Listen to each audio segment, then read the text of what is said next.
Audible Studios presents Guinea Pig Investigates. Written by Ivan Andrusiak, narrated by Gareth Armstrong.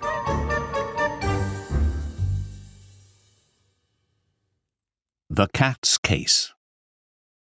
Chapter 1, in which two gobies appear. Meet Timko and Stepan. They are cats, and they are very, very cool. You can even roll them about if you wanted to. They're round enough, that's for sure.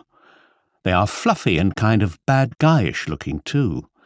And their favourite meal is gobies. Sure, some cats love any fish at all, be it herring or horse mackerel. They don't care where it's from, be it from a sea or from a river. But these two cats, well, they are super crazy about gobies. And not any old gobies. Gobies from Berdyansk. They're tasty, fatty, and oh, so juicy. Schools of gobies float about the Sea of Azov. That is, until they're trapped by fishing nets. And those that get caught are doomed to land straight onto a cat's plate. Ideally, Timko and Stepan's plates. So our story begins with two gobies that Dad has brought outside for the cat's breakfast. Why? Well, it looked like it was going to be a warm and sunny day, so why eat inside? It's far better to taste one's favourite dish while enjoying the sweet fragrance of a blooming apricot tree, along with the delicious fish oil smells. Oh, yes. So without further ado, and two great pounces, Timko and Stepan rushed to the delicacies, all the while instinctively going for the larger of the two gobies in order to grab and gobble it first. And even though both fish were totally identical, each of the cats was under the impression that his buddy had gotten the tastier one. Then it was the usual scene. They exchanged a round of hisses, they swapped their gobies 3 times, and then Timko and Stepan tucked away at them before they were due to head out on important cat business. But not all went as planned, because all of a sudden, a dog named Hercules leapt from around the corner. Actually, Hercules is not a cat-eatish kind of dog. He hasn't eaten a single cat in his life. But he's still a dog, and he simply can't ignore 2 bold-faced cats enjoying a full bowl of yummies. No, he won't put up with that, because that's what he learned since his puppyhood. Yummies should be shared, and especially with him, Hercules. So he growled joyfully. That was enough for Timko and Stepan to find themselves up the top of the apricot tree, having forgotten all about their meal. "What a dog!" hissed Stepan huffily, after he got his breath back. But Timko disagreed. "It's all your fault. You wanted my goby. You insisted on swapping. How about munching your paw now instead of yummy gobies?" "Well, what about me? It was your idea to swap gobies in the first place," Stepan argued.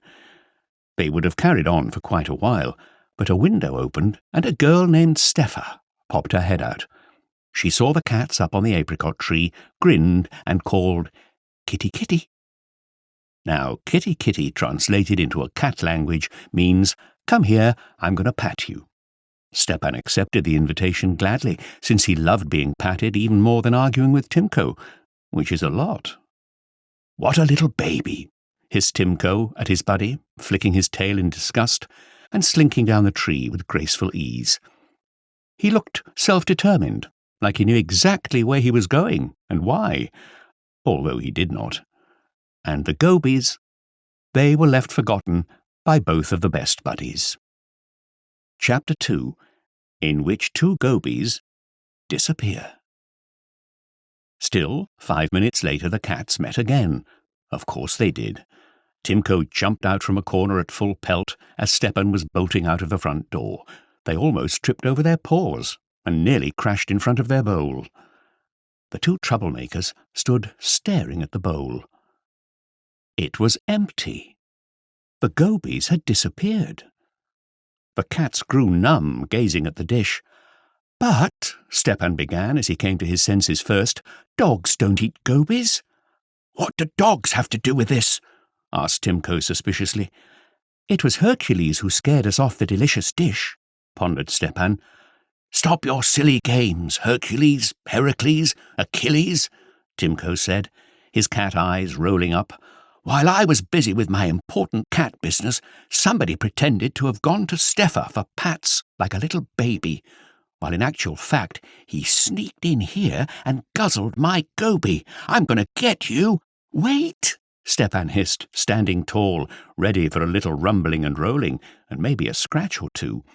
"It turns out that while I, like a decent pet, kindly allowed our young lady master to pat me, someone has stealthily eaten my breakfast in addition to his own, and is now bad-mouthing me. I'm going to get you!" And the rumbling and rolling and a scratch or two commenced again, accompanied by hissing and squealing.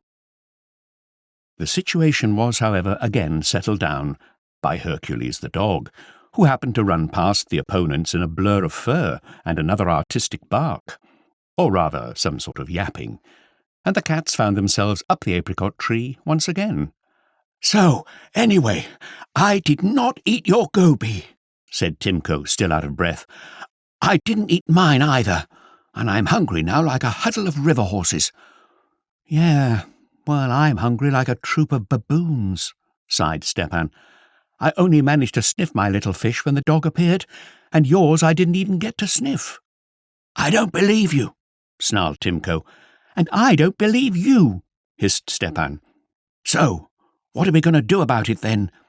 "We'll investigate who has devoured our yummies. I'm not letting this go. Whoever gobbled my goby, I'm going to gobble them too.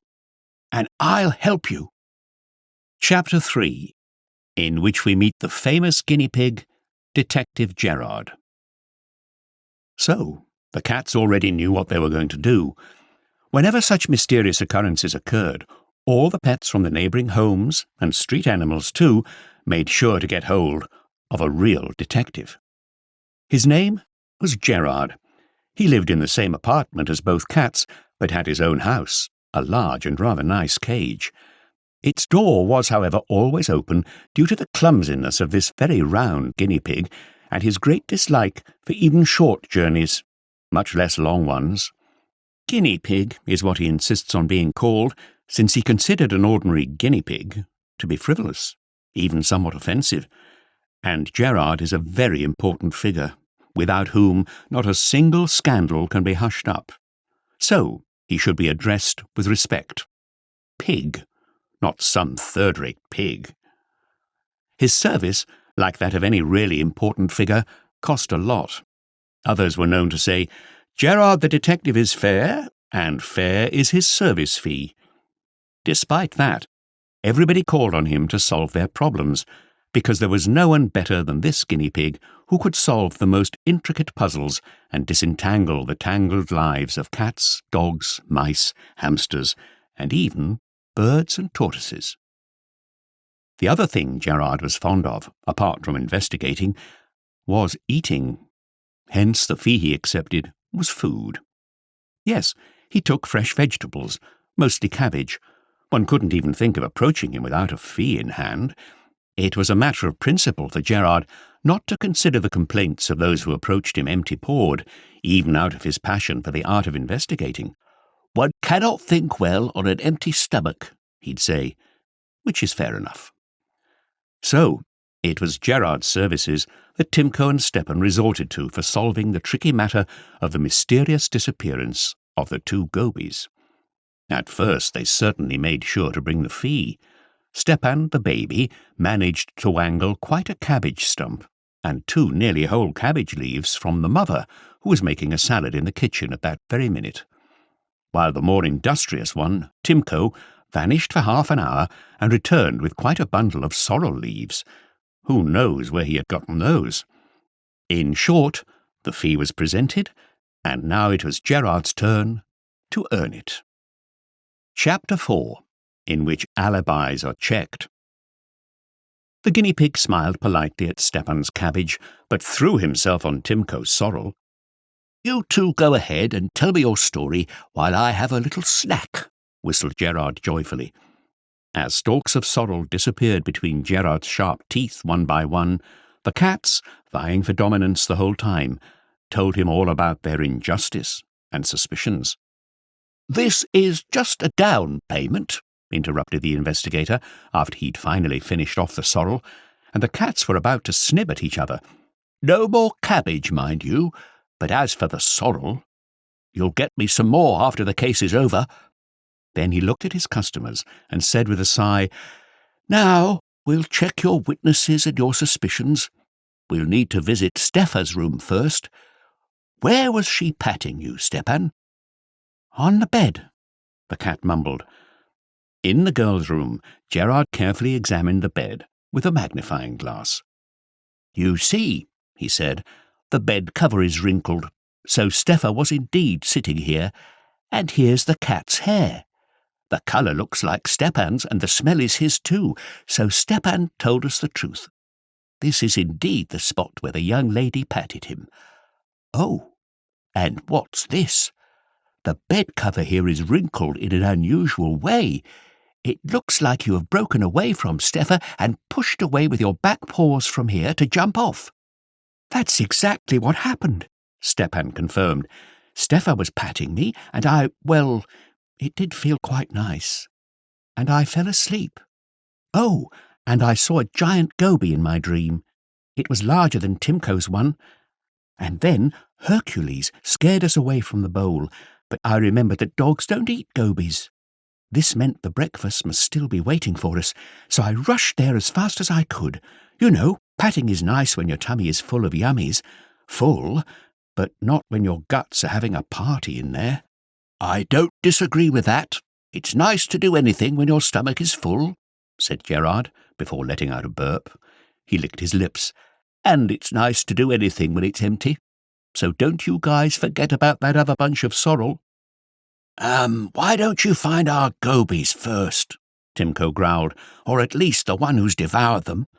All right," the detective replied, shaking his head to drive the sorrel dreams away. "Now, Timko, let's check your alibi."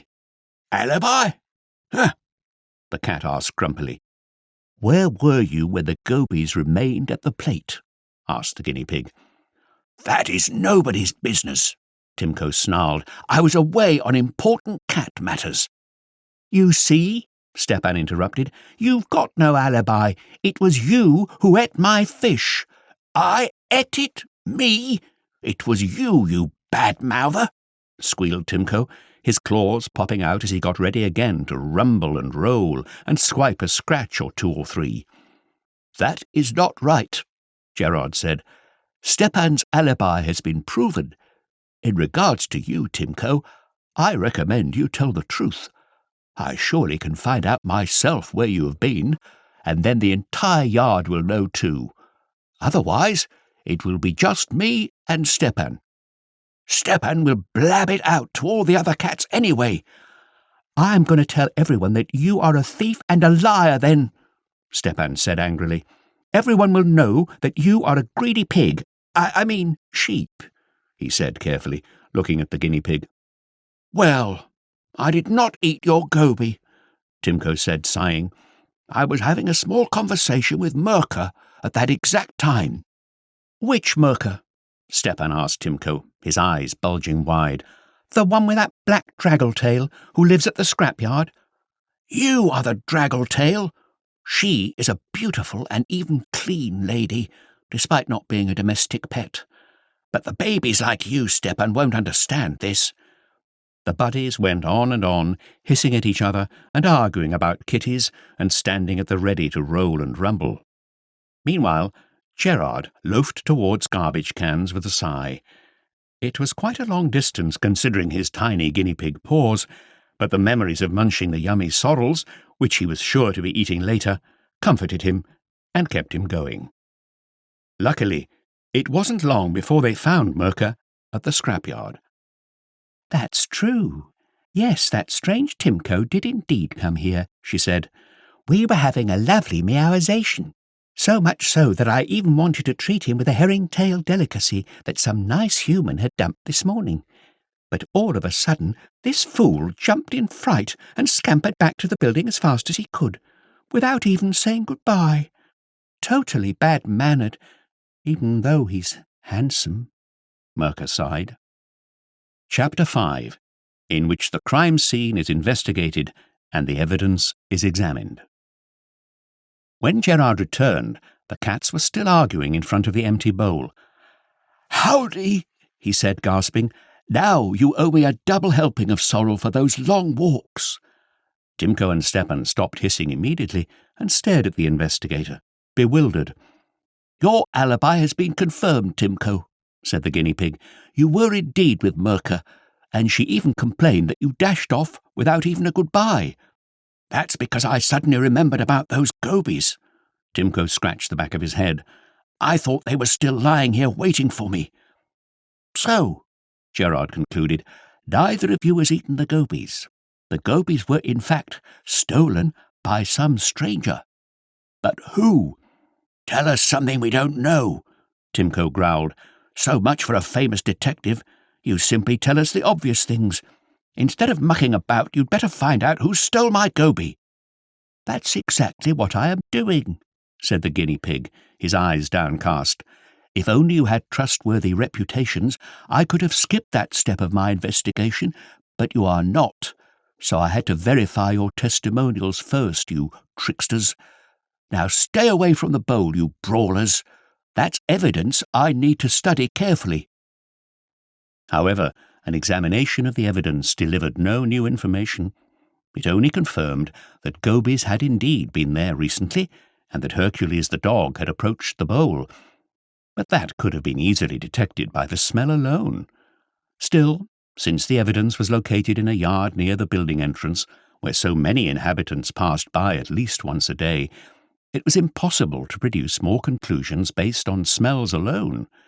So, having sniffed everything carefully, and having scrutinized everything through the magnifying glass, like a proper detective, Gerard finally approached the silenced cats and said disappointingly, "There's nothing left to do but carry out an investigative experiment." "Huh? What is that?" asked Stepan, his eyes becoming rounder by the second. "We need to recreate things exactly as they happened during the crime, so we need 2 gobies for starters." "And where are we supposed to get them?" asked Timko. "Are you sure you guys are really pets? Is it so hard? Go to your master who loves you, you fools, and wheedle them out of him." Chapter 6, in which the investigative experiment begins. Timko and Stepan scratched the back of their heads, then made their way home, tails low. The dad was working at the computer, and the cats knew he really didn't like to be bothered at that time. But there was no other option. One cannot carry out any investigative experiment without gobies. So Timko sat down at Dad's feet, stared at him with the most hungry-looking eyes he could muster, and meowed quietly once, and again, and again. Meanwhile Stepan was rubbing himself against Dad's legs diligently and casting at him upward glances full of speechless love. Finally Dad gave in. "What is it, little potbellies? Have you had enough of playing? Are you hungry? Wait a moment." He made a couple more taps on the keyboard, and then went to the kitchen, opened the refrigerator, such a dear sound to a cat's ear, and took out 2 of the yummiest, most sweet-smelling and fattest gobies, exactly like the ones in the morning, maybe even larger. When the delicacies appeared in the bowl, Gerard had to exert much effort to refrain both cats from eating them immediately. It was tough. "This is not a meal," he shouted, holding Timko and Stepan by their tails. "It's bait for the criminal and material for the investigative experiment." He would have failed miserably in stopping them, since the goby smell was tickling the cat's nostrils so tantalizingly that they not only were about to forget about the investigation, but about the rest of the world as well. That is, until Hercules strikes again. He ran out from around the corner in the nick of time, as always, looked at the scrambling cat-o-guinea-piggish crowd, and barked playfully. Timko and Stepan, once again, fur sticking up on end, scrambled up the apricot tree in a flash. Gerard, however, didn't move a toe, and just exhaled a long, deep breath. Paying no attention to the guinea pig, Hercules ran to the bowl joyfully, sniffed the gobies, wagged his tail, produced yet another playful bark, and rushed away. "Stay right where you are, kitties," instructed Gerard, "and I am going to hide here under the tree. The investigative experiment shall continue. As you can see, the experiment has already confirmed that Hercules did not mess with your gobies. And who's going to come to get them now? That we shall discover from our secret hiding places." Chapter 7, in which the famous detective Gerard solves the crime brilliantly. They waited and waited. Humans passed by back and forth. Sparrows and pigeons would fly this way and that way overhead, and dogs would run by too. But no one came to gobble up the gobies. "Maybe the criminal won't turn up," whispered Stepan to Timko. "Don't worry your pretty furry heads, they will surely turn up," reassured Timko. "It smells so good I can barely hold back myself. There's no way the criminal won't be able to smell it." Suddenly, they heard wings flickering loudly. A large bird was approaching. The cats fell silent. This they did not expect. Meanwhile, a stork landed right in front of the entrance. He had a nest not far from there, located up an old telegraph pole. From up there, the stork could easily see everything that was going on in front of the building, but he never flew inside. And here he was, appearing the moment humans were not around, and landed right in front of the entrance door. What does he want here? The cats wondered. They stretched their necks forward with curiosity. "Hush!" Gerard whistled to them from under the apricot tree. Still, even if the stork noticed the cats, he didn't care. There was no way they could threaten him. He approached the bowl confidently, examined the gobies with one eye first, then slightly turned his head and looked at them with another eye, and then he opened his beak, picked up one fish, tossed it in the air easily, and gulped it on the fly. And before the stunned cats could even flare up, the second goby disappeared in the bird's long throat, just as suddenly as the first. After that, the sneak of a stork made 3 steps, stroked his wings, and took off powerfully. Even if the robbed cats wanted to get at him, they didn't have half a chance. In just 1 minute, the stork was back, settled in his nest, and yielded a triumphant gurgle. "He's teasing us," Timko hissed woundedly as he slunk down the tree. "And there's nothing you can do about it," Stepan meowed, even more woundedly. "His beak is too big. We can't hunt such a bird. Rather, he could easily hunt us." Chapter 8, in which a bitter truth about the hard life of the famous detective is revealed. "So, the case of the 2 missing gobies has been solved," the famous detective said, approaching the cats, grinning. "Now hurry up and get that sorrel." "What sorrel?" Timko snarled. "The rogue of a stork has not been punished." "That, my friend, is not my business," Gerard said, waving the idea away with his little paw. "A detective's job is to find the criminal, not to punish them. Now, if you wish, you can file a suit against the stork. As regards to me, I am waiting for you to bring me my well-earned fee. Hurry up." "Wait a minute," Stepan warned in reply.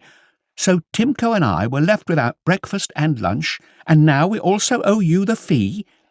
Turns out we have suffered 3 times this morning." "Well, those are your problems," the guinea pig growled. "Our problems, you say?" Timko, his ears sticking up. "They are going to become your problems now. You see, Stepan, this Gerard here is just a large mouse, a fat and tasty mouse, and we are very, very hungry."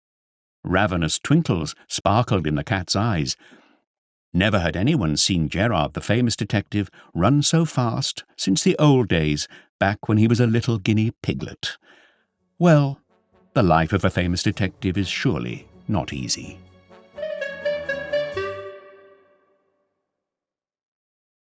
The Case of the King Spider. Chapter 1, in which a fathomless incident happens to Hercules the dog. Hercules, the street dog, was the first to notice the monster. As usual, he was making sure the pet cats had their share of morning exercises up and down the apricot tree. Because they have just washed after breakfast, and how dare they, Now they were having their relaxing nap in front of the building entrance. How can one put up with such a cheeky, lazy way of living? Hercules softly sneaked up on them from behind, and whoosh, up the apricot tree again.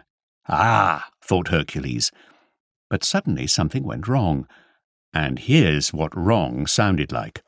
Woof, woof, woof, woof. What? That what was so unusual that instead of the usual route of racing vertically up the trunk of the apricot tree right to the top, the cats simply jumped onto the lowest branch and peered down. What they'd seen confused them greatly. Hercules grew numb. His jaws opened wide and was staring at the window. His hair was prickling up too. To see the extent to which his eyes had popped out of his sockets, you'd think he'd seen an alien. However, there was nothing astonishing in the window, nor behind the window, nor near it. It was an ordinary window, with an ordinary thermometer hanging at the window pane, and with an ordinary wall around. Whew! Stepan chuckled dazedly and grumpily at the same time. Well, Hercules is getting old, Timko said sadly. He's starting to imagine things. Or perhaps he had eaten some fermented bones and started having those, what do you call them? Hallucinations? Stepan would often rest on Dad's lap while he was reading various high-level books, so the cat had learned some weird words over the years. What halo? What nations? Timko said, rolling his eyes. Perhaps it was you who drank some fermented milk. Don't you see? Hercules has been barking and barking until a fly flew down his throat. Now he keeps standing with his jaws open, waiting until it flies out. Right, one fly goes in, another flies out, said Stepan, bursting into laughter. And they went on making fun of Hercules. They had a great time. But Hercules? Well, he certainly wouldn't put up with such treatment under any other circumstances. Oh, a dog like Hercules could truly go mad at such rude behaviour. But this time he was ignoring Stepan and Timko completely. He just kept standing there, with his big jaw gasping, and with his large round eyes popping, and the only thing one could read in those eyes was a huge bewilderment. The wind was slightly moving his hackled hair, and that was the only thing revealing that it was a real dog, not a statue. How strange. The cats finally stopped their teasing, because what's the fun in making fun of someone who does not react at all? Who is not bothered in the slightest? This was most unusual, so they settled themselves cosily on a branch and kept watching silently to see what was going to happen next. But then Hercules finally came to his senses, shook his head as if he had awakened from a bad dream, and rushed away without barking a single word. But before he disappeared around the corner, he looked back at the window one last time. Timko and Stepan both glanced at the window too, but noticed nothing suspicious. So they just exchanged glances, shrugged their shoulders, and took a nap. Chapter 2, in which a fathomless incident happens to Vasya or Valera. The incident with Hercules would have simply remained a bored cat's silly rumours and the butt of jokes from the neighbours, if not for another incident that happened the next day in the very same place. This time it was a much more dramatic incident, as you shall find out. It happened when Valera or Vasya fell off the wall and, after having tumbled down for 2 or so metres, rolled onto a small shrub of grass that had luckily managed to crack through the concrete footway and act as the perfect cushion landing. One can say it was a double neglect that saved his life. First, the neglect by the construction workers who had built a defective footpath, and second, by a yard-cleaning lady who'd been too lazy enough to pull out that shrub and keep the yard tidy. You can say, well, what's the drama about 2 metres? Yes, 2 metres would not be such a problem if you were not a tiny hamster. For a hamster, and a small one at that, such a fall could have had a lethal outcome. But here, it only had a happy outcome thanks to good luck and the patch of grass. Since Valera or Vasya hit himself really hard and got a pretty big fright, such a fright that the little guy could not make even the smallest squeak, and his tail shivered and shook. And then the hamster called Valera or Vasya, more on that interesting name later, decided that one could use some professional help in such a situation, because whenever such mysterious incidents happen, all the pets from the neighbouring buildings and even the street animals turn into expert detectives. There was that guinea pig called Gerard, and as usual he would take a big fee. But Valera or Vasya said she was ready to make any sacrifice, even refrain from eating any yummy things for half a day, just to find out what had scared her loved ones so much. So, while the hamster lady is telling her 12 hamster babies how to look after their sick dad, and while she is listing all the harmful things she forbids them to do when she is away, and also while she is slowly making her way to Gerard's cage, which is always open and is located in flat 17 of the ground floor to the right of the entrance, since there's quite a long way for her to get there, why don't we find out who these Vasya or Valera and Valera or Vasya are, and why they have such weird names? It all began when the two friends, a girl called Hanusia from flat 16 on the ground floor, and a girl named Polinka from flat 21 on the first floor, decided to get hamster pets. As usually happens with friends, they've made the decision simultaneously and tormented their parents with similar intensity. For this reason, the parents of both Hanusia and Polinka eventually gave up the fight on the same day, and all of them met at a pet shop. Since the saleslady at the shop happened to have some urgent matters to do, just for a minute, she left her son, a 12-year-old lazybones, at the shop to replace her. This minute had lasted for about an hour and a half at this point, but the lazybones didn't mind. He'd figured out the password to the next-door firm's Wi-Fi and was immersing himself in his phone, downloading game after game. So he was not too happy to see occasional customers, and even more so, such a crowd. Luckily for him, there were only 2 hamsters available, who were also absolutely identical, so no decision-making problems were expected. "Are they males?" Hanusia's mum asked sternly. "That's right, males," the lazybones answered lazily. "Are they healthy?" Polinka's mum asked equally as sternly. "That's right, healthy," the lazybones nodded even more lazily. "And what are their names?" Hanusia and Polinka asked at the same time. "This one is Vasya, and this one is Valera," the boy said, deciding to have some fun. "Or vice versa." Hanusia liked Vasya more, while Polinka liked Valera more. But on their way home, the girls have been swapping the rodents so often that halfway home nobody could figure out which was Vasya and which was Valera. But since they were identical, there seemed to be no problem.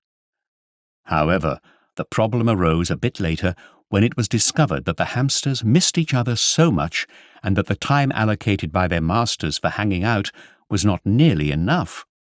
Vasya from flat 16 was especially sad, so much that he kept fleeing from his cage.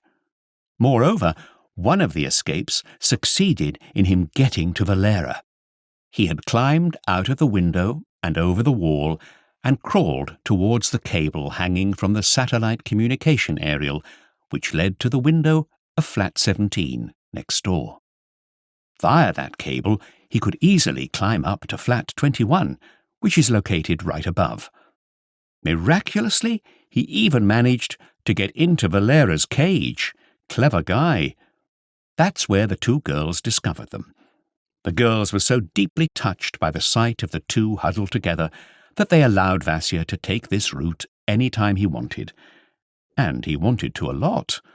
Or maybe it was Valera who ran to Vasya every morning, because who knows which of them Hanusia brought home down to the ground floor flat every evening.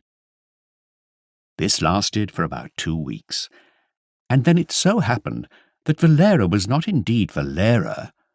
Rather, It was Valeria, or that Vasya was not really Vasya, but rather Vasilina. It was still impossible to figure out who was who, and who was a he and who was a she. But the fact was, 2 weeks later, 12 tiny baby hamsters were born. Yes, they were. Chapter 3, in which a famous detective, Gerard, accepts a challenge. The famous detective Gerard was nibbling a cabbage stump and sighing great big sighs. It was certainly not the cabbage stump that made him sad. The cabbage was fresh and tasty. And there was also a carrot hidden in the cage. And when all the delicious things were eaten, the fleshy guinea pig knew it was going to happen, and he so dreaded the moment, the girl named Steffa, whom he called his Mrs. Hudson, would bring him some new yummy stuff to munch. No, the reason for his sighing was much more important. Gerard was thinking that he was incredibly unlucky. He lived in a totally uninteresting time when great villains, able to commit really serious crimes, seemed to have disappeared. Everyone had become good citizens, so the poor thing was bored investigating minor thefts, humble frauds, and everyday fights. And time and again he receives these miserable fees that were absolutely not worth his exceptional talent. His brain was getting rusty, his grey matter was covered by grey dust, and there was nothing he could do about it. Suddenly, a rustling drew Gerard's attention. It was the panting Valera Orvasia, who flapped at the window-sill with a largish sack slung over her shoulders. "Blast him!" she mumbled in a temper, looking back to somewhere in the yard. "Climbing here alone is one thing, but with this heavy sack one can break their neck." "And what have you got in that heavy sack?" asked Gerard with a glimmer of hope in his day. "It's this nasty thing that starts with F, that good pets bring to you when they need something from you." "It's not a nasty thing. It's called a fee," Gerard said, pretending to be offended. "So, what's in there?" "First-rate wheat grain, my best stock." "Well, well," the detective chuckled. "The best indeed. I like what I see. But all right, go ahead and tell me what happened to you." So Valera Orvasia told Gerard, the famous detective, everything. However, Gerard didn't believe a word she said. "You're having me on. Are you telling me that right here, in my window, that is, right before my nose, an unprecedented monster appeared, and I knew nothing about it? No, I'm sorry, but that just couldn't have happened, because this can never happen." The resentful guinea pig jumped onto the windowsill and looked outside. That very moment, Hercules the dog was running by. Usually he would rush back and forth right under the window, but now he was carefully bypassing it. He walked around from the other side of the apricot tree while glancing at the window panes nervously. Besides, he didn't even say hello to anyone, which was totally unlike his usual cheerful mood. What's the matter with him?" Gerard asked, surprised. "He's got these, what do you call them? Valucinations," Timko called out, laughing from the tree. "It's not value, it's hallu," Stepan corrected him. "It doesn't matter," the other one snarled back. "The thing that matters is that something appears to him in your window." "What exactly appears?" the guinea pig asked. "Who knows what? He won't say. But this must be some monster." The cats laughed. "You see, you don't believe me, but now you have to believe them," insisted Valera Orvasia. "Something is going on right under your nose, Mr. Gerard. That's why my Vasil has suffered. He is so agile, so fit. But that monster must be really frightful, because even Hercules got scared. So, Mr. Gerard, you've got your fee. It's now time to investigate." "Indeed," the famous detective said, scratching his head, and sighed sorrowfully. It was the first time in his rapidly developing career that it was not just a matter of fee anymore. And not just a matter of having to do the work before he could enjoy the fee. Gerard realized he was facing a real challenge this time. Not only was an unknown criminal up to no good within his own territory, but in the detective's own window. What was going on? As far as Gerard was concerned, this was an outright attack on his reputation. Even without any fee, he must put an end to this, and with the fee, even more so. Having mustered himself into a mood ready for investigating with the passion required, the guinea pig commenced checking out the crime scene. However, he was totally disappointed, because he already had the crime scene at the tips of his front paw. The window was an ordinary window. The flower pots were standing on the windowsill, along with a small mirror that Steffa had forgotten. There was also a thermometer attached to the window pane. Wait a minute. There's something wrong with the thermometer. It seems like there's something dark in the gap between the thermometer and the window pane, like a roll of something. Could this be some tiny thing carried over by the wind and become stuck there, like an old twisted leaf with a raggedy spider web stuck around it, or something like that? But one couldn't have a closer look, because the thermometer was attached too high for the guinea pig. Anyway, this should be Steffa's problem. That thing is too small, and not a single scary monster could possibly fit in there. So what's next? Gerard looked out of the window and examined the wall. There was a satellite aerial cable stretching up to it. It was the same cable that Vasya or Valera fell from, and that Valera or Vasya walked along to bring the fee. While walking, she didn't see anything special about this cable. It looked just as it always did, and there was nothing new on the wall surrounding it, just the usual brick wall. On the ground, there was the crushed grass that saved Vasya or Valera's life, and the cracked footpath, and then, next to the apricot tree, was some lawn. Absolutely nothing at all that even a scaredy-cat creature could have mistaken for a monster. Also, there was a spider web stretched neatly at the side of the window ledge. But that wasn't any surprise, for everyone knew that a spider named Nelia lives there. She is kind of unsociable with both humans and pets, always frowned upon and silent, but at the end of the day, those features she has, those long, hairy, spindly legs and multiple eyes, are inherent to all spiders, and there's nothing she can do about it. Nelia still had dreams, though, and her biggest dream was to live inside, not outdoors. She'd already tried. She would set up her net behind the wardrobe, under the lamp, and in other secretish places, but the humans always caught her out and would immediately exile Nelia to the outdoors.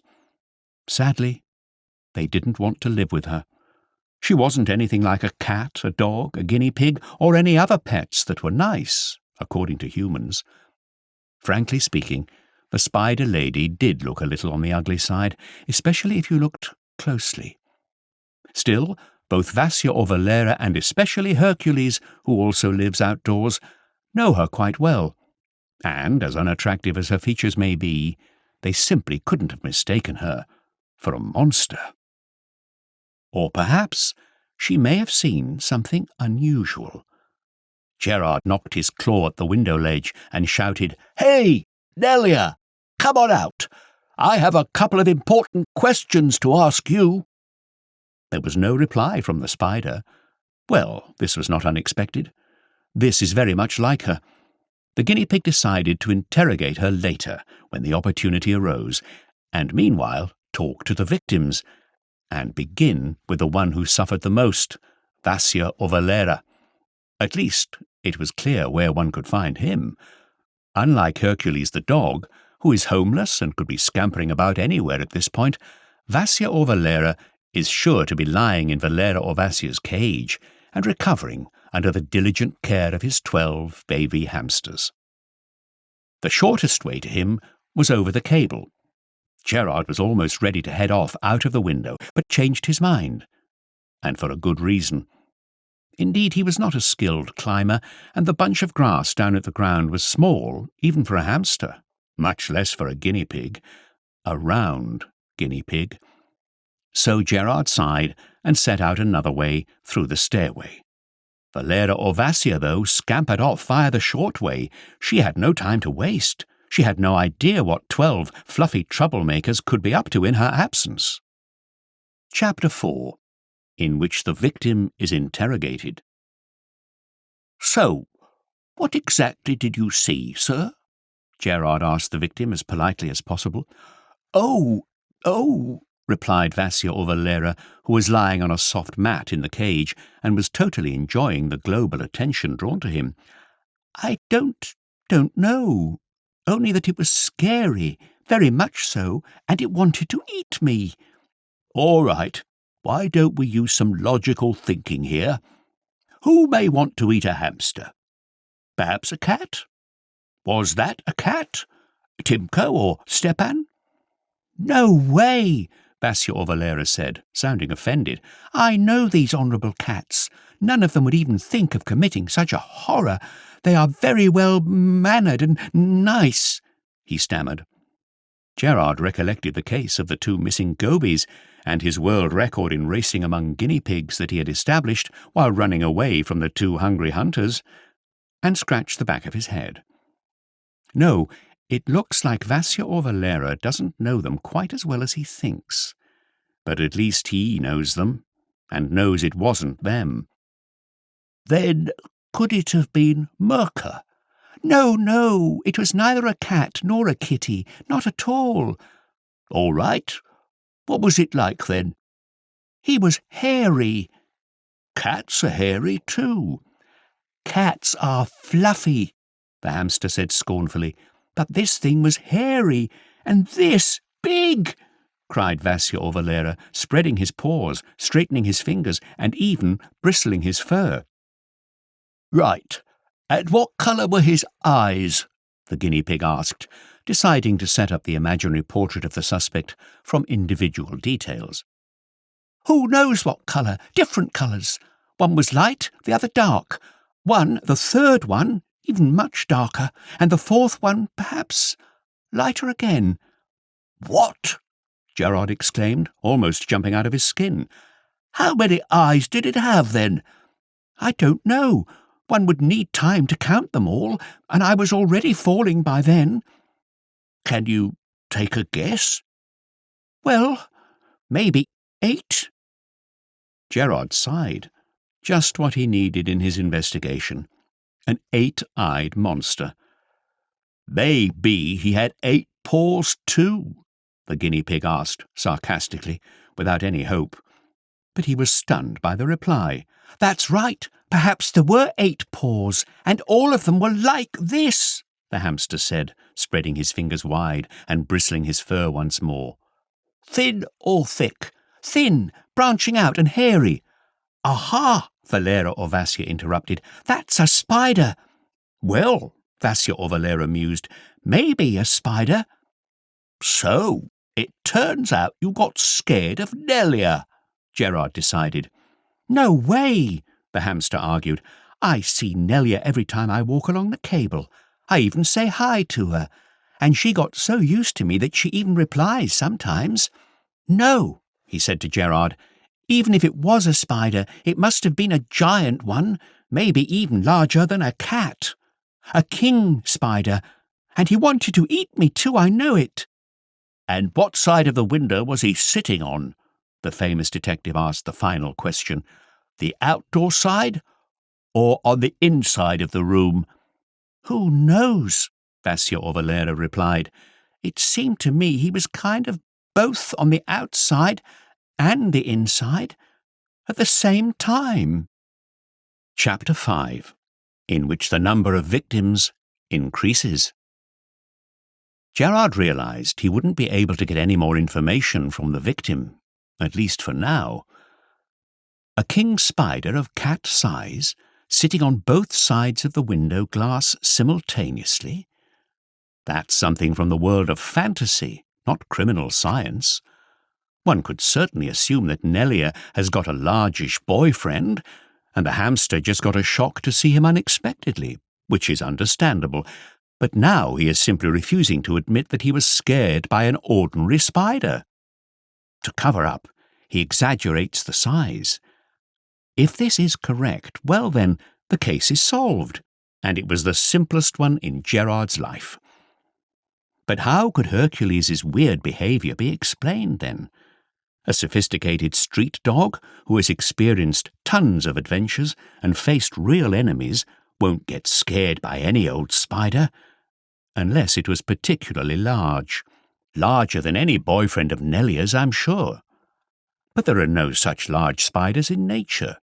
And even if there were, and even if Nelia had lured such a spider, where would she have hidden him?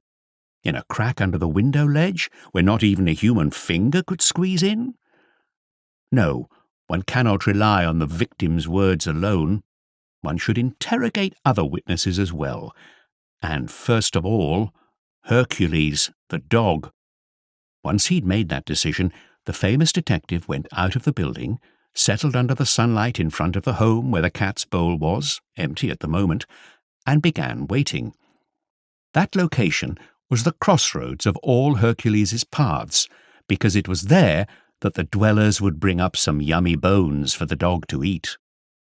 Gerard kept going over all the possible options of what could have happened in his mind, but all of them seemed too crazy, and so unacceptable. Suddenly, his thoughts were interrupted by the fly named This.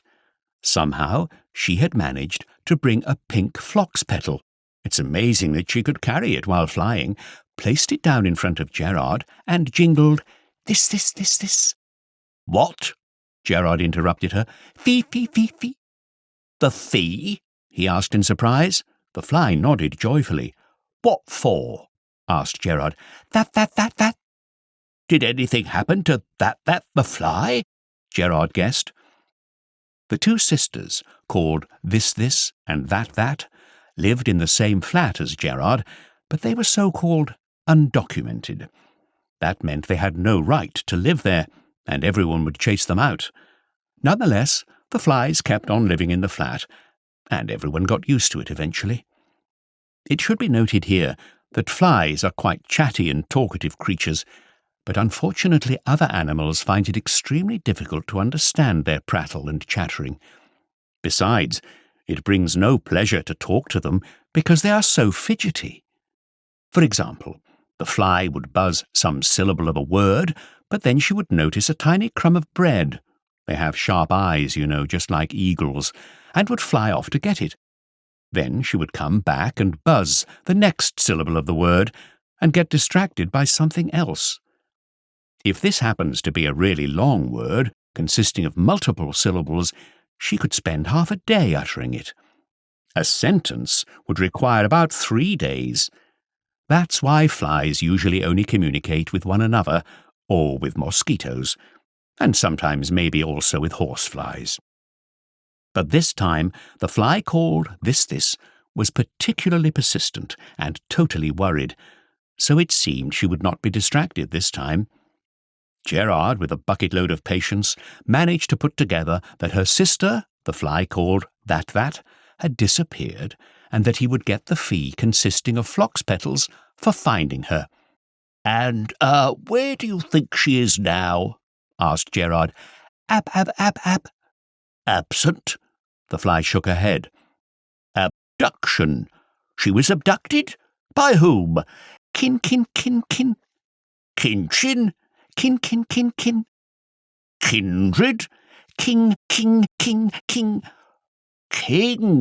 The king. Gerard stared at her. The king spider? The fly started nodding her head quickly up and down. Wow! So it turns out that flies also know about this mysterious creature. And where does he live? Asked Gerard excitedly. The fly took off into the air and waved to Gerard as if asking him to follow her. It goes without saying that she took the famous detective right toward his own window. All right, the guinea pig sighed and handed her the petal. Take the fee to my cage. Meanwhile, I am going to do some serious thinking. Chapter 6, in which interrogation of witnesses continues. This is where one could use some help from Hercules the dog. So Gerard started questioning him next. The dog confessed, at first unwillingly, that he had indeed seen the spider, who was extraordinarily large, maybe even larger than a cat. "But you know what, sir?" Hercules said, finally becoming a little talkative. "That's not what really scared me. I could easily devour any spider, no matter how large it is, because I have these." He demonstrated his muscles. "And these." He showed his teeth. "And what has a spider got? No bones, no meat. A spider is soft and can only eat flies, but it will never defeat a dog. An ordinary spider, that is. But that one was no ordinary spider. How can I explain? He is somewhat unreal. He appeared before me in the window, and then he just disappeared. He didn't run away, or jump away, or even fly away. He kind of vanished in a flash. One moment he was there, and then he wasn't. So I was starting to think that maybe these critters," he pointed with his head to the cats who were napping in the apricot tree, "were right about me having these hallucinations." "Hallu," Gerard corrected him. "That's right, hallu. That's what I was scared of. Because a dog with those hallucinations is not really a normal dog. He should be placed in a dog shelter, or some such place." Gerard assured Hercules that even when hallucinations take place, there's only one individual affected by them. But if various animals saw the same thing at the same place, there must be a problem with the place, not with them. So, feeling much comforted, the dog happily went away about his business. But first he made sure to bark playfully at the cats sitting in the apricot tree. Meanwhile, the famous detective grew thoughtful. The whole mystery indeed has been based on this place, the window of his flat. What is it that appeared there, and why, oh why, couldn't he, of all animals, see it? A portal to the beyond, from which the king spider looks out from time to time? If so, it's Gerard who is having a hallucination, and he's the one to be placed in a shelter. And what if— At this moment, when he had an important thought flicker through his mind, the annoying fly appeared once again. She brought yet another phlox petal, this time a white one. This, she rattled. "I know, the fee," Gerard said. "Ab, I know, abduction. That. Oh, will you stop bugging me with the same thing?" the guinea pig shouted, annoyed that he'd lost that important thought. "Don't you see? I am thinking about how to solve your case. Carry the fee to my cage and leave me alone to think." The fly barely made it with a cargo that was much too heavy for her, but the thought that had been scared away would not return. Finally, the famous detective gave up, sighed heavily, and went home. He still had the last witness to interrogate, Nelia the spider, and he needed to decide whether her status should be changed to suspect. This time, Gerard decided not to be too soft with her. He saw a thin and transparent web thread that was stretching from under the window ledge up towards the thermometer, pulled it harshly as if it were a doorbell, and shouted, "Nelia, come out, right now, or I'm going to tear this web apart." "Don't hurt my kids, you bufflehead," said Nelia, her hairy head peering out from under the ledge. "Which kids?" Gerard asked, stunned. "Mine, my future kids. They are warming up over there," said Nelia, pointing to the thermometer. "They are about to pop out soon." "But why are they over there?" asked Gerard, confused. "And where else should I warm them, in your opinion?" asked Nelia. "It's cold and humid at my place under the window ledge, and up there it is nice and sunny. Besides, one can always see the temperature right away." "And where is their dad?"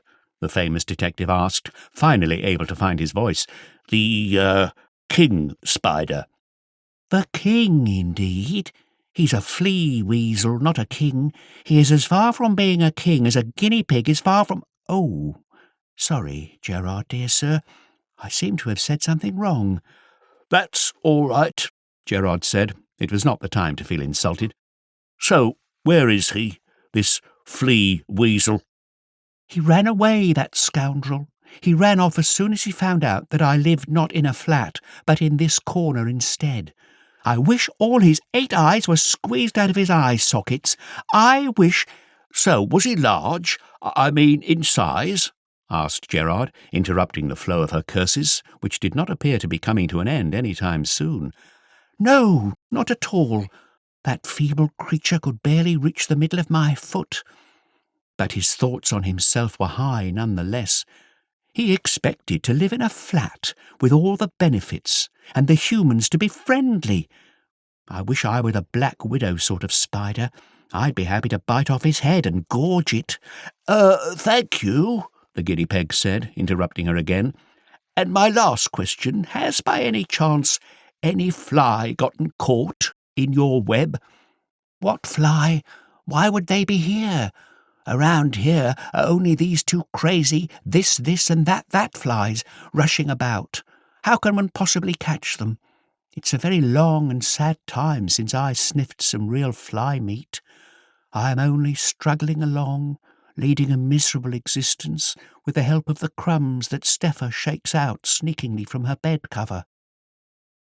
For those who don't reside in Flat 17, we should explain here that Steffa liked reading in bed while having a few snacks, and she shook the crumbs out the window to hide the evidence. "That's how I survive," the spider lady said. "Anyway, I must be going. It's time to visit my kids and check the temperature over there." And Nelia the spider quickly rushed up along her web. That was the moment when the great guess flickered through Gerard's mind, and he caught it. Chapter 7, in which the famous detective Gerard solves the crime brilliantly.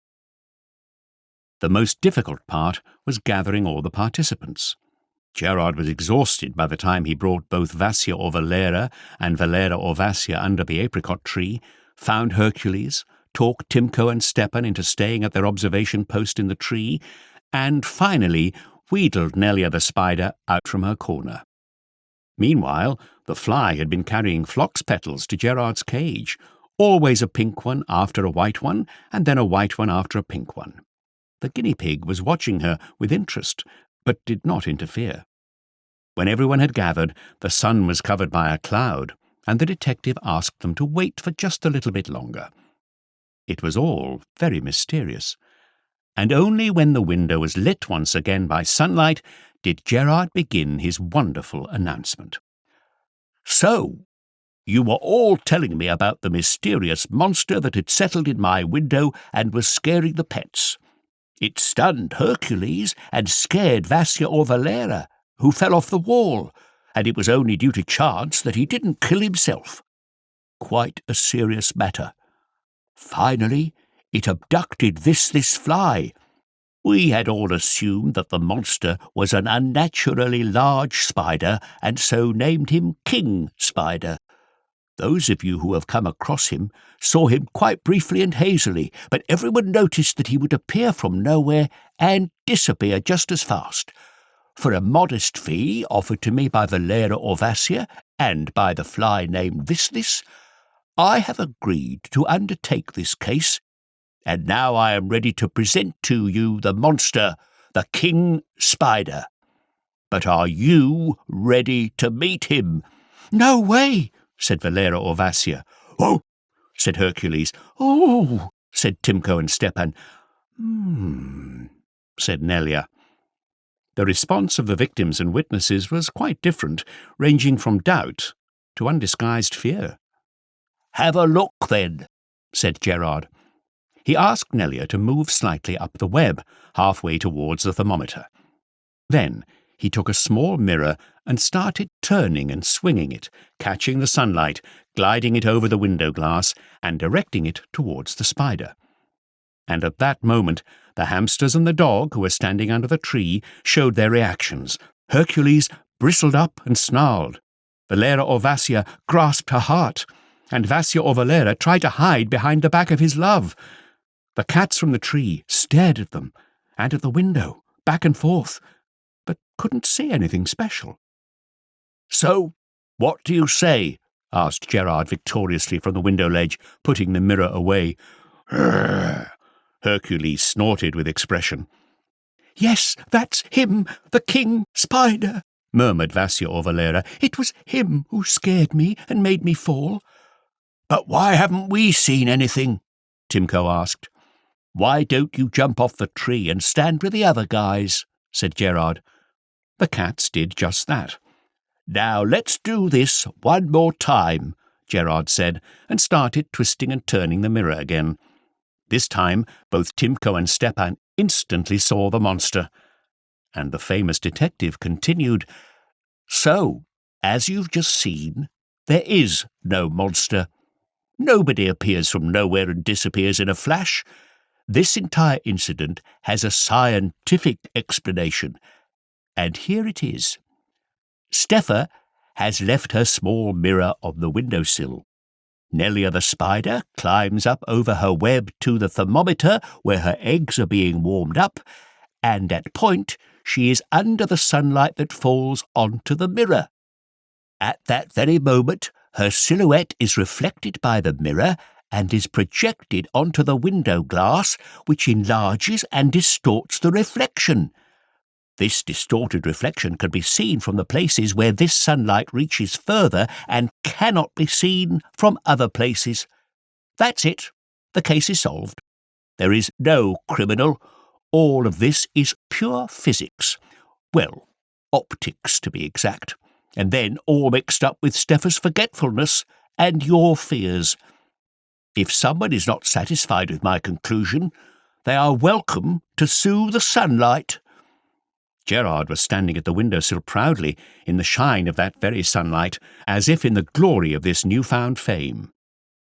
Meanwhile, This the fly approached again, with yet another phlox petal, a pink one this time, and Nelia the spider reacted immediately. "But wait a minute, Gerard, my dear sir.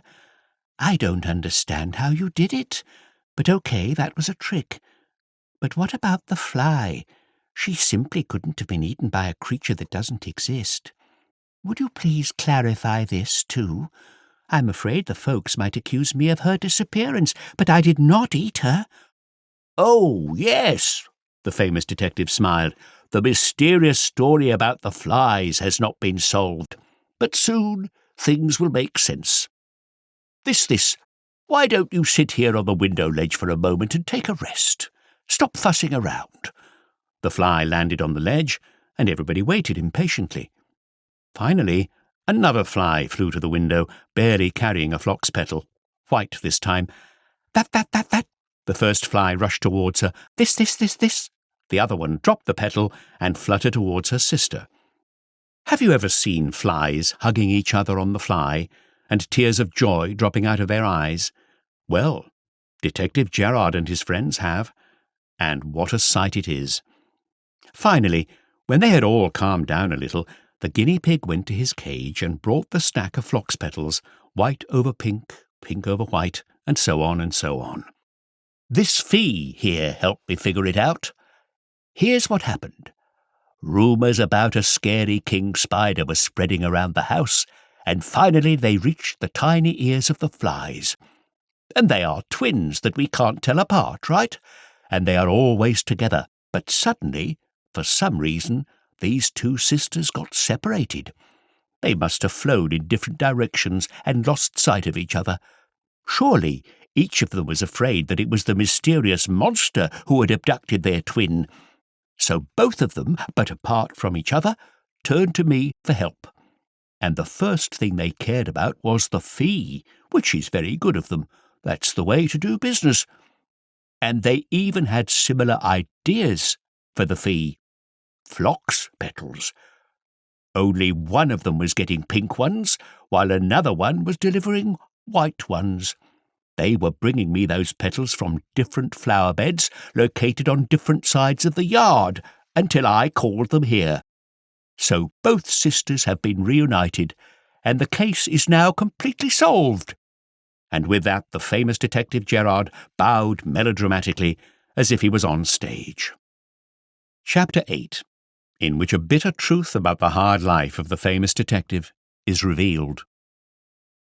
The next morning, the famous detective Gerard had a carrot for breakfast and some bites of first-rate wheat corn.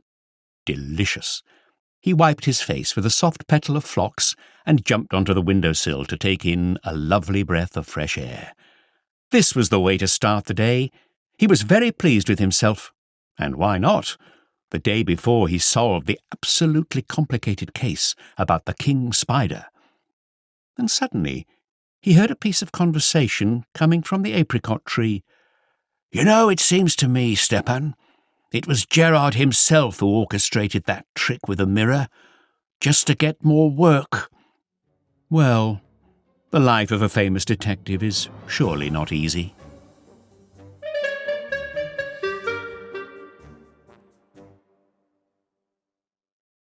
The Dark Case.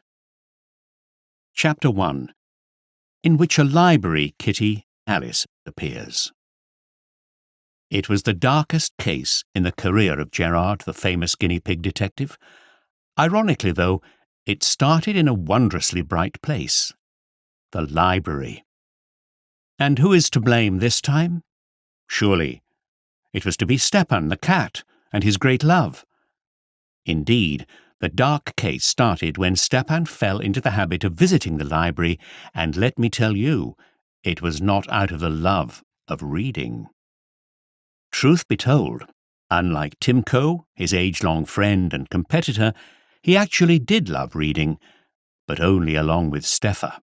He would often settle next to her for a pat and a cuddle and pretend to be napping, but actually he would often read one page after another, even faster than his little mistress did. This way he had read nearly all the girls' books, both those from home and borrowed from the library. I mean, nobody would have let Stepan borrow a book from the library on his own. For some strange reason, it's not the done thing to let cats have library cards. For what reason? It was so unfair. Discrimination, you bet. But nothing could be done about it, at least not until humankind matures into acknowledging those tailed and whiskered types to be their equal. Meanwhile, humanity, at least most of them, only acknowledges cats as to be good mouse catchers. It was due to this prejudice that Alice, the kitty, lived in the library. She was white as snow, fluffy and long-haired, the human ideal of cat beauty. Poor Stepan couldn't resist either. He was deeply, head over heels, even further, in love with her. Every morning, having gulped down his regular goby, Stepan would rush to the next building where the library was located. He would climb up the apricot tree, the closest to the entrance, and just stared at the doors and windows all day long. Sometimes he would even forget about lunch, and that's saying something. If he did manage to see Alice at least for a moment, he would be happy and in a romantic mood for the rest of the afternoon, floating about in a slight daze with a blissful smile on his face. Not even Timko could bother him. Stepan simply didn't notice him. But if Alice didn't show up, Stepan would be in a terrible mood, so much so that even Stefa would reproach him, and Timko would flee the house. You must have figured out by now that Alice paid no attention at all to the poor cat. As soon as she saw Stepan, she would go bushy-tailed with her nose up and turn her head away, and her gait was like she was walking on ice, as if her feet were standing on her tips, not the soft pads of her paws. Even Stepan's loving serenades, which he sang from the tree under the library, an apricot flower sprig in his teeth, were of no use. Usually, the angry chief librarian would interrupt him right at their very peak, where Stepan was pouring his heart out, opening the window of her office and throwing anything she could reach, but never a book, at the poor lover. Chapter 2, in which the library kitty cries. But one day, a miracle happened, a real miracle.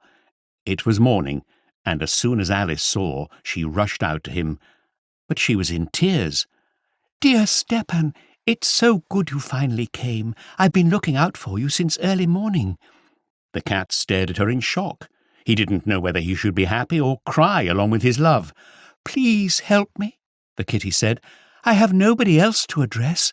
You are the only one who is ever kind to me." And what is the matter?" Stepan said, after finally finding his voice. "Please help me, or they'll kick me out of the library. Where would I go then? What shall I do?" Large tears rolled from her eyes down over her fluffy white hair. "But the worst thing is, they think I've eaten my dear squirrel, which is not true. She's my friend. How can anyone eat their friend? The truth is, she wanted to help me out, but instead she's gotten into trouble." It all sounded pretty confusing to Stepan, and he could easily imagine how one could scratch and bite a friend. However, he never had any desire to eat Timko, even when he was extremely hungry. And to eat a squirrel, who skips cutely over the tops of the trees? No, he loved his food, but it never extended that far. The cat simply did not know what to say. "Oh," said Alice, suddenly smiling through her tears, "I should mention, Squirrel is the name of the library mouse. She lives in a cage in the pets' corner. I mean, she used to live. There are also fish there, but they are not interesting. One can't get them anyway. They're in an aquarium, and they're always silent. But with Squirrel we've made friends. She is also white and pretty, like me. I could have never eaten her, but they say—" "Wait a minute," Stepan interrupted, finally digesting the information. "So the problem is that this squirrel, this mouse, has vanished, and you need to find her." "Well, not only that, things are actually much, much worse. There is someone stealing books from the library." Wow! Stepan scratched behind his ear while he thought this through. "Well," he finally said, "things are quite serious then. A book is heavy, you know. One cannot pick them up easily or carry them away." "I see." Alice sighed heavily and turned away. "I see. You won't be able to help me out either." "Oh, but I can help you," Stepan shouted, "but in a different way. I'll bring you to a real detective. You know, stealing books is very, very serious. I'm afraid you'll need an expert, and I know just the guy." And he told Alice all about the famous guinea pig named Gerard, whom everyone in the neighbourhood, both pets and street animals, turn to whenever such mysterious matters occur. "There is one problem, though," he added.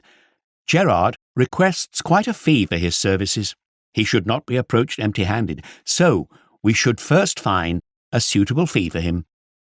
"In which currency?" Alice asked in a surprisingly business-like manner. "Usually cabbage, or some carrot. Timko and I once brought him a bunch of sorrels. Some grain would also do." "There is a whole carrot in Squirrel's cage that someone left her for a treat, but the poor thing didn't even get a chance to eat it. Just a moment," Alice said, before rushing to the library. Chapter 3, in which the famous detective investigates the crime scene. Evening was approaching, it was getting dark, and the librarians were preparing to call it a day. Timing it carefully, when there was nobody around the entrance door, Alice managed to let Gerard and Stepan in, and together they hid in the farthest corner behind the bookshelves. The chief librarian was always the last to leave and locked the doors after herself, but just before she left, she called out to Alice. The kitty didn't respond. "Who knows what she wants from me?" she whispered to her friends. "I mean, in the morning she threatened to kick me out. No, I'd better stay right here." Finally it became quiet, and Gerard left the hiding place first. "You go ahead and show me where it all happened," he instructed Alice, and sighed. "I hope the librarians didn't nibble on the evidence during the day." It was his idea to come here in the evening when the library is empty, as opposed to during the day when it is crowded, especially with kids. You see, it has already happened to him before that some kid would notice him in the middle of an investigation and grab him and stroke him and play with him like he was a toy. and it didn't occur to them in the slightest that they were distracting the pet's attention from very important matters.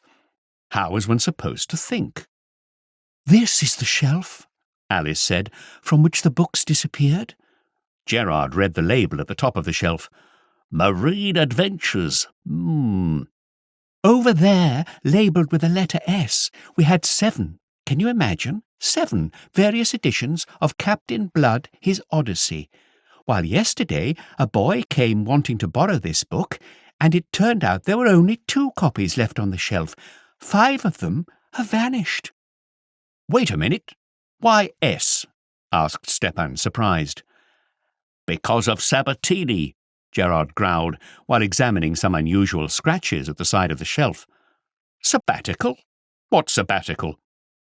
"Captain Blood, His Odyssey, was written by Raphael Sabatini," Alice said, rolling her eyes.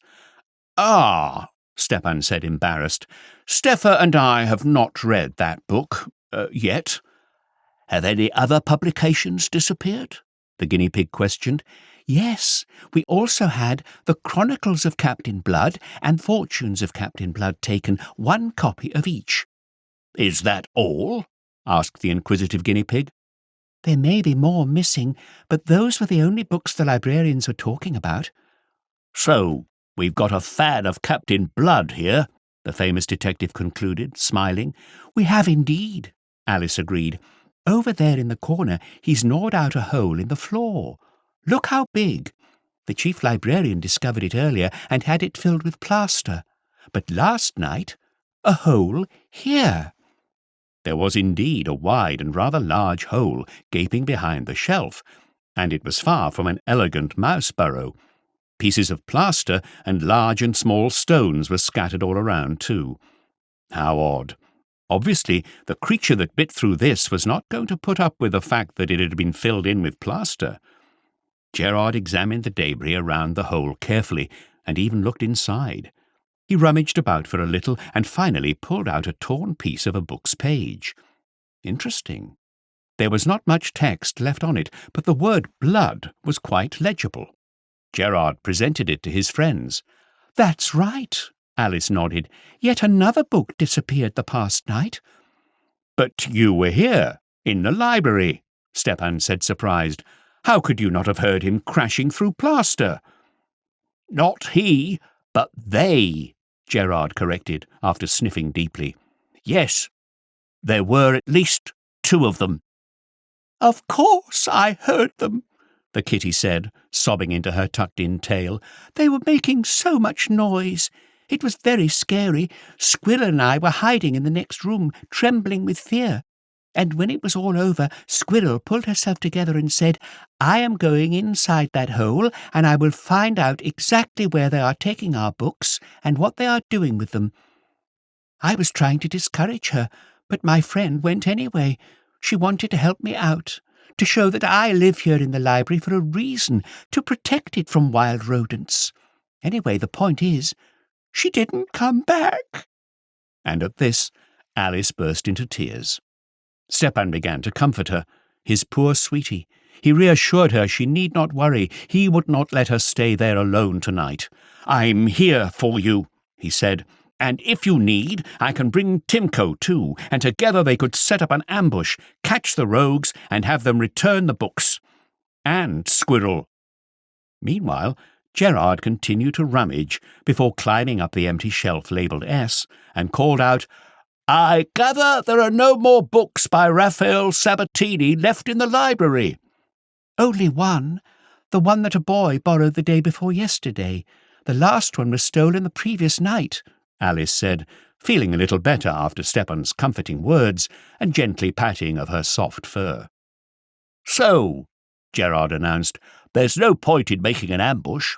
It is obvious the criminals have taken everything they wanted, so it's unlikely they will come back here today. Or maybe not ever."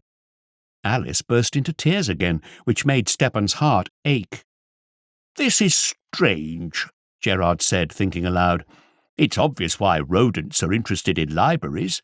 Certainly, nibbling books is fun, and the paper being cellulose is nourishing. Sometimes I don't mind nibbling a little paper myself, even though a carrot is certainly much tastier. And then one can also line one's burrow with bits of paper to make it soft and comfortable. Still, what matters in those typical cases is the quality of the paper, not the author or the book title. By the way, I haven't noticed any munched bits of paper here at all. And that small bit of paper in the hole, that was torn away only because it got caught by the sharp edge of the hole, not because it was munched by little hungry teeth. So for some reason, these rats, one can certainly tell by the smell they are rats, did not just take any books, but the sea adventures of Captain Blood the pirate. What do you say to that? Alice and Stepan stared at the famous detective in silence. Well, Gerard sighed, there's nothing else to do but to get into that hole, following Squirrel's scent, and look for those cheeky pirate rats. Since they are able to read, they might even be interesting to chat to, although it's very hard to talk to those beasts, nearly impossible. Anyway, I must go alone, because you two are too large and will not fit into the hole. And you will save Squirrel, will you? Asked Alice hopefully. I don't know if I will save somebody, or if someone else will have to save me. These are rats, you know. But I know for sure that 1 carrot is going to be way too low of a fee for such a case as this. So, think on that while I'm gone, said the guinea pig harshly. Well, Alice said, not quite so confidently, I know a garden bed that has a juicy and crispy plant you might like. It's exotic, too, a plant from overseas called rocket salad. You'll like it, but I'm afraid we're going to have to... How can I put it mildly? Snitch it? Stepan asked cheerfully. Alice looked at him in a strange way, with disapproval and admiration all at once. He liked it. Rocket salad. I've heard a bit about it, but I've never tried it. All right, rocket salad it is. A large bunch. Chapter 4, which leads us through a dark underground labyrinth. The hole was supposed to lead to the basement of the building, but it didn't. Gerard kept going, chasing the smell of squirrel, which was becoming fainter and fainter the further he went along. The labyrinth of floor blocks and service lines he was following was so intricate and so long that he would hardly be able to get back to the library at this rate. The passages were often so narrow, which made this trip quite hard for the little round guinea pig. It was also extremely dark, with water making noisy sounds in the pipes he was passing by. This made it hard for him to use his ears to orient himself. Yes, a large fee better be waiting. Luckily, guinea pigs have other organs to sense their surroundings, especially the receptor hair around his nose, which was always alerting him to whether he'll be able to manage through the passage, or whether it was better not even to try. His ultrasound was also helpful. It wasn't as great as the one that bats have, but still, this is the technology that guinea pigs have mastered. It was scary, though, very much so. Several times when he heard mysterious wailing, Gerard would freeze. Luckily, it would soon become clear that it was the sewage pipes that produced these sounds, and the moon multiplied them. So it was all clear and all okay, and he could proceed moving on. I must be underground, the famous guinea pig thought, and since these pipes are going somewhere, they must certainly be going out of somewhere. So no matter how far away, there must be a way out. Oh, why was I even tempted by this rocket salad? Who knows what it tastes like and whether it is worthy of such pain? But what bothered him the most was the darkness. Soon, the smell of squirrel vanished completely. It was killed by the sewage smell, and even worse than that, by a bouquet of rat stink, both old and new. Ugh! What a job! It had become clear that this passage was used regularly by a pack of rats, and maybe by even more than one pack. Now Gerard was afraid to meet them. It is common knowledge that rats are bullies, barbaric, vulgar, and dishonest, and they would eat anything. All the more a fat and juicy guinea pig who is walking to their dirty den voluntarily, and as if they care about his extraordinary intellect. And how was he to find, among such a clan, those 2 naughty book-thieving black sheep who had, in some mysterious way, learned to read, and to the point of getting carried away by Captain Blood's pirate adventures? And in this stinky, dark environment, life certainly was not boring, he thought, as he crept forwards in total darkness, deep underground, surrounded by scary noises and smells. As he stopped for a minute to catch his breath, Gerard finally made the only possible conclusion under the current circumstances. It's good to be a cop. They have detectives who sit in light offices meditating about how to solve the crime, and they have field operative officers who do all the crawling in dark and stinky sewage labyrinths catching criminals. And here one must do everything alone. I'm a one-man band, it seems. However, this essential conclusion wasn't helpful in Gerard's current situation, so he just sighed and crept on further. Chapter 5, in which dark creatures harbour in dark corners. Suddenly, Gerard noticed a little feeble light shining up ahead, but rustles and voices were floating along with it. So, he thought to himself, there isn't an exit from the underground labyrinth. This must be the goal of my trip, a nest of rats. I need to be careful. The guinea pig began creeping towards the dim light, extra quietly, being careful not to reveal himself before he was ready. Soon he was able to see a massive wall that appeared to have been hastily built. Odd. There is probably a nest behind it. Although clumsy-looking from the outside, it was well fortified, and perhaps quite a safe fortress. Well, that makes sense.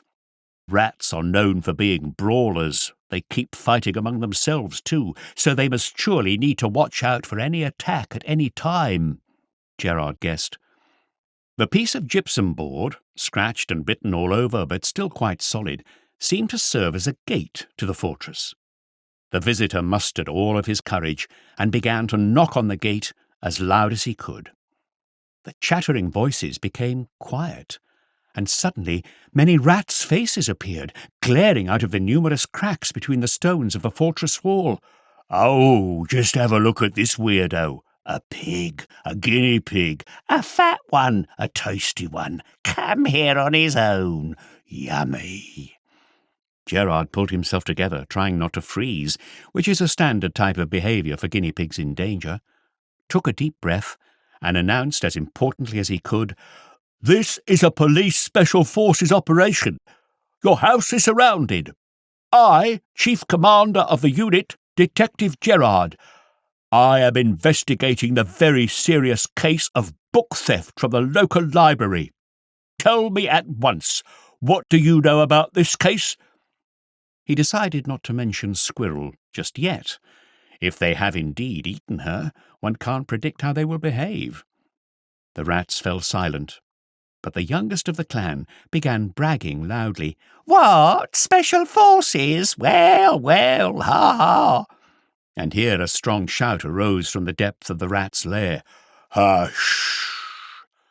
A couple of seconds later, the plasterboard moved a little, and the worried face of a huge rat appeared. He was nearly twice as large as Gerard. He examined the guinea pig carefully. While the detective suddenly felt terrified under this gaze, he could gobble him up in a second. He tried to look important and serious.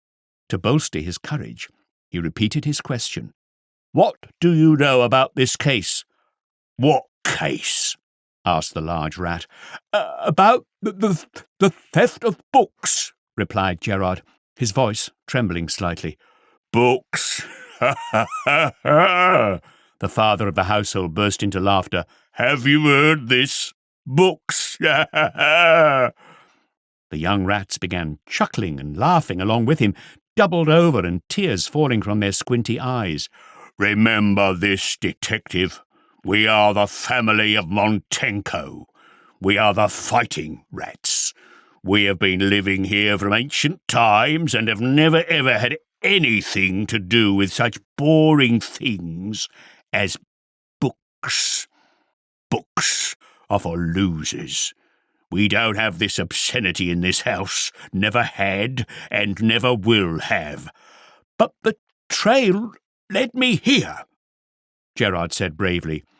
Your trail led you wrong, declared the father rat weightily, and, to add some credibility, he pushed Gerard's chest with his dirty finger with a long and apparently tailor-sharpened claw. This is the place of the Montenko family, and where you should be instead is at the doors of the Kopilenko family. Those disgusting field mice, dirty, weak mice. The distance between them and rats is like the distance between a pig and the sky. Only those barbarians would have books and other filthy things. How can I get there? Gerard asked, trembling all throughout his round belly. Over there, the rat father spat, pointing his claws towards one of the side passages that were yawning before the rat's lair, and hit the plasterboard gate so hard that it nearly broke down. Trying not to shamefully bolt away in fear in front of the young, staring rats, Gerard shouted into the emptiness, Attention! Special Operation Forces! Siege aborted! Moving to the Kopilenkos! And he slowly moved towards the passage the rat father was pointing to. But there, in the dark, he hunkered down and kept his ears open. First of all, he needed some time to come to his senses after what he's just been through. Second of all, he needed to figure out what next to expect from the Montenkos. Eventually, he heard something he just knew was coming. The father of the rat's household ordered, I haven't noticed any sign of a special force group around here. You two, follow that pig and find out what's going on. 'Cause it seems to me this pig is wandering here all by himself, so if he is indeed alone, he would easily make a very nice breakfast for us. Chapter 6, in which Gerard gets into a dark, rocky trap. As he heard the chatter of suspicious ones rustling behind him, those sneaking Montenko spies, Gerard finally reached another rat fortress. It was almost the same, a clumsy wall made of stones thrown together hurriedly, except for the gate, which was made of a real oakwood board instead of a simple gypsum board.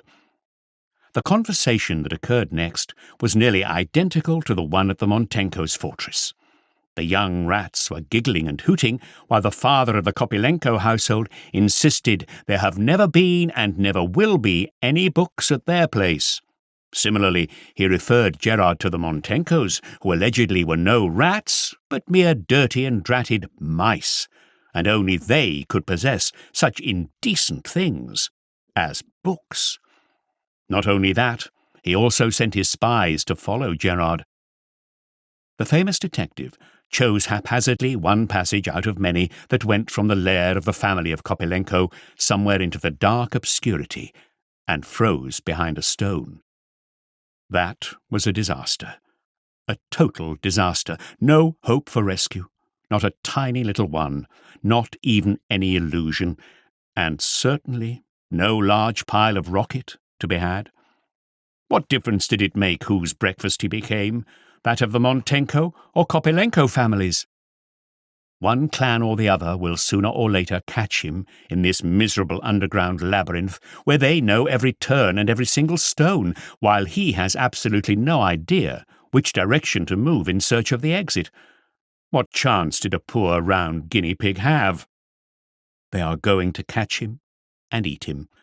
As simple as that, and the life of the famous detective will end so shamefully.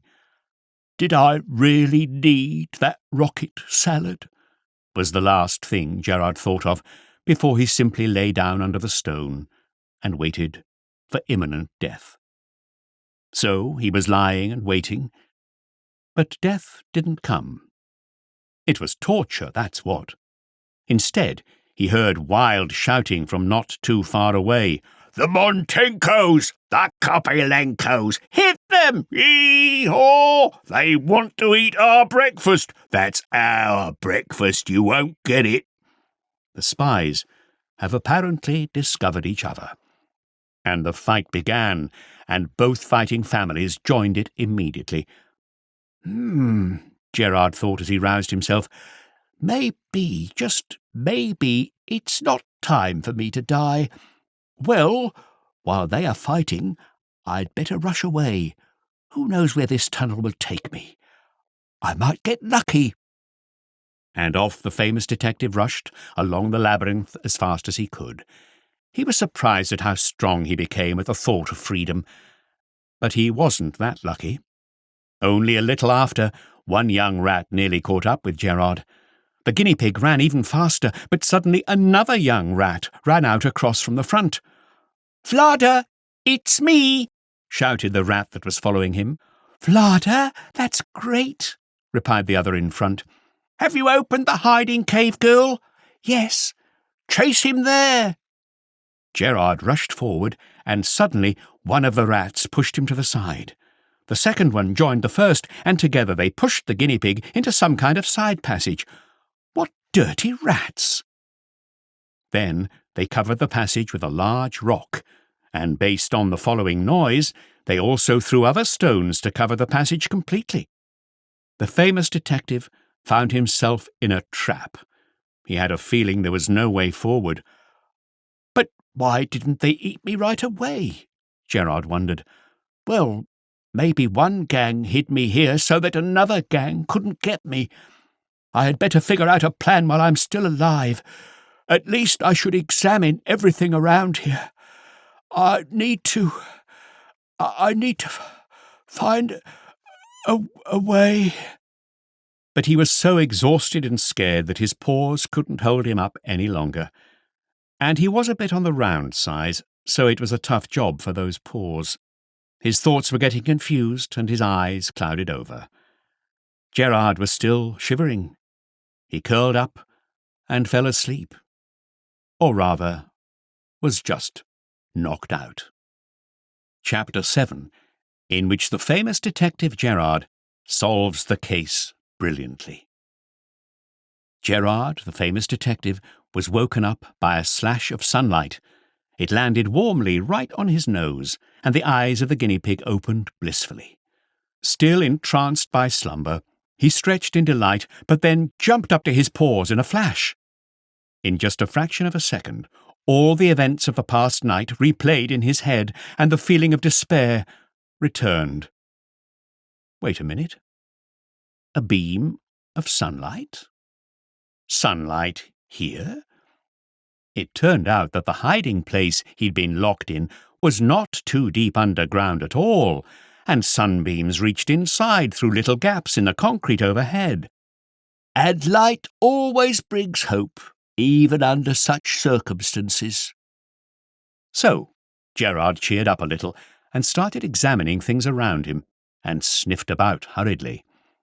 And he could sense immediately that in addition to smells of rats and sewage, there were smells of food, books, and squirrel. A live squirrel! Squirrel! Is that you? Asked Gerard. The silence was the answer. It's me, Detective Gerard. Alice hired me to find you. Really? Came a squeak, as a small white mouse jumped out of something in the far corner and flung herself into his paws. Hurrah! I knew it. I knew Alice wouldn't abandon me. Well, hurry up and lead us out of here. Ah, yes, that's right, but, said the detective, looking down, you see, I've got trapped in here myself, and I don't know the way out. But you are a detective, right? Squeaked Squirrel. Yes, I am. A real detective? A real one. Well then, will you come up with something? But you know what helps me to think better? A good snack. There is some dried bread in this sack and even some pork. I've also found our books. I mean, the library books. After he munched some dried bread, Gerard started feeling much better. Not quite the delicate food he preferred, but still, these were tough times. At least he now had his thinking ability back. The food was stored in 2 sacks. The sacks had long straps to carry them on one's shoulders. Each of them contained some dried bread and grain, a piece of pork, and a small candle tip. But most importantly, they each had a book inside, and lying close by on a large brick were other books stolen in the library, safe and sound. "Well, well, well," said Gerard, as he carefully took one of the books from a sack and read the title, "Captain Vlad, His Odyssey." He rubbed his eyes. The light was dim, so perhaps he wasn't seeing clearly enough. It should have been Captain Blood, shouldn't it? "But no, the letters have been corrected with ink to turn the word blood into the word Vlad." Gerard took another book out of another sack and put it next to the first one. It had even more ink corrections, and now the title read, "Captain Vlada, Her Odyssey." Gerard immediately remembered the young rats shouting to each other, "Vlad! Vlada!" as they were pushing him into this hiding place. "Oh, now I see," he announced thoughtfully. "So it's not Raphael Sabtini here. It's rather William Shakespeare." "Ah, how so?" the small white mouse said, looking at the famous detective with partly scared and partly amused round little eyes. "It is so, my dear squirrel, that we'll soon be freed from this trap. We just need to wait till these young pirates manage to flee from their crazy families. I only worry they might be injured in this age-long fight between the families of Montenko and Kopilenko. But Vlad and Vlada are no Romeo and Juliet. Their end should not be tragic. It should be a happy one instead." And indeed so, because an hour or so later, Vlad Montenko and Vlada Kopilenko moved the stones away. It was arranged so trickily that the entrance could only be opened from the outside and not from the inside, and both were quite impressed by how the famous detective had solved their puzzle. That's right, they fell in love with each other, but their families are deadly enemies. There was no hope whatsoever of the lovers getting married and living happily ever after. Their parents and siblings will never accept it and will simply not leave them alone. So they decided to flee together. How romantic.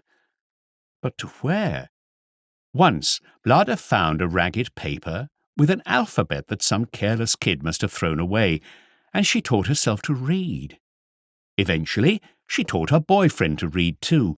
They decided to sneak into the library and find a book that would give them a sign and show them the way. Ironically, the first book they snitched was Captain Blood, His Odyssey, and the young lovers were so enchanted by the brave pirate's adventures that they decided to become ship-rats and set sailing on sea journeys. It gets even more romantic, doesn't it? Certainly, Gerard and Squirrel warmly congratulated the two and wished them a happy journey.